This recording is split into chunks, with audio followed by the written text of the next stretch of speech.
Smoke from a massive Everglades wildfire continues hanging heavy in the air this morning, creeping into neighborhoods, triggering fire alarms and coating cars in ash. Those flames, they've been burning for days. We are hearing it could be days more before everything is handled. We have team coverage on that firefight effort. We are breaking down the health risk and why forecasters may say the worst is still ahead. We first have to start, though, with Local 10 Syra Onwar live on the ground. Syra.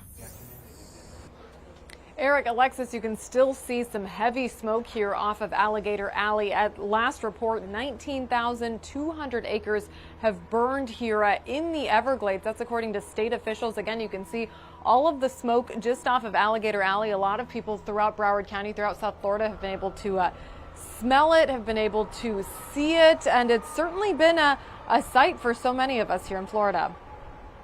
Flames continue to burn through a portion of the Florida Everglades. Sky 10 above the remote location near West Broward County, showing the scorched ground. During the summer, it's natural to have lightnings cause wildfires. Sawgrass fuels keeping the flames alive. The Florida Forest Service estimates as of Wednesday night, at least 19,200 acres had been burned since the fire started on Monday. Days later, the smoke could be spotted across South Florida. That intense heat that's coming from this fire makes all that smoke rise rapidly, and once it cools, it condenses into clouds. The fire visible from Alligator Alley. Broward residents waking up to a hazy horizon. The sky to the east was blue and the sky to the west was just gray and hazy. Ash scattering on homes and vehicles. Obviously, I woke up, I could smell the haze in the air.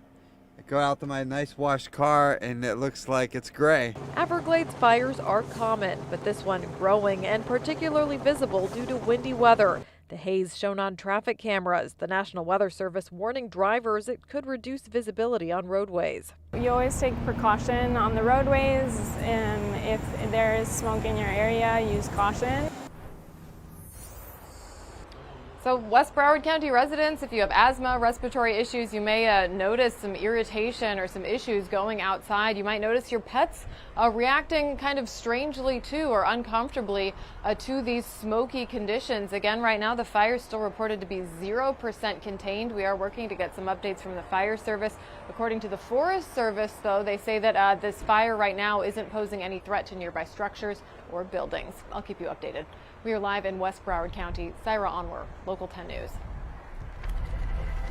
Okay, Syra, our team coverage continues with our Weather Authority meteorologist Brandon Orr. Yeah, Brandon, how are conditions going to go from today? We know we've been tracking it for a while. We want to hope that it goes down, but it could get worse. Yeah, and I think we're seeing the smoke in a different spot today compared to where we had it yesterday, which was all the way down into northern Miami-Dade. We had a northwest wind.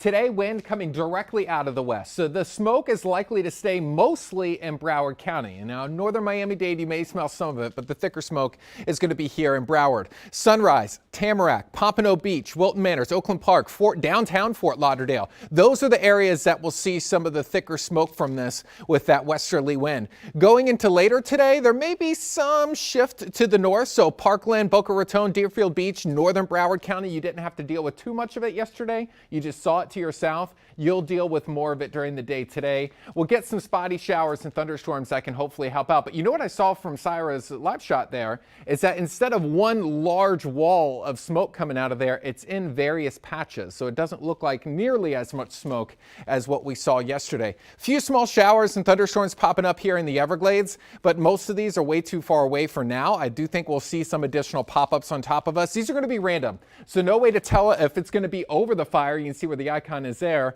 or if it's going to be over our downtown areas. We'll just kind of wait and see. It's going to be very spotty, hit or miss. Coverage at about 50% today. Let's go out to the tropics and talk about that because we still have Erin going on. Maximum sustained winds at 105 miles per hour. So it's a Category 2 storm, but we know how large this thing has grown. It's one of the larger tropical systems we have seen in recent years, and still getting some winds gusting over 30 miles per hour along the Outer Banks. A buoy near the center gusting to nearly 70. You see the swells coming on shore of Virginia Beach, but the Outer Banks taking the hardest hit. This is the only highway going into Hatteras Island, completely underwater right now. No way to tell the condition of the roadway underneath that water, but thankfully that's moving out of here. And three other areas that are into the Atlantic that could develop. None of these expected to be a problem for us here in the U.S., especially here in South Florida.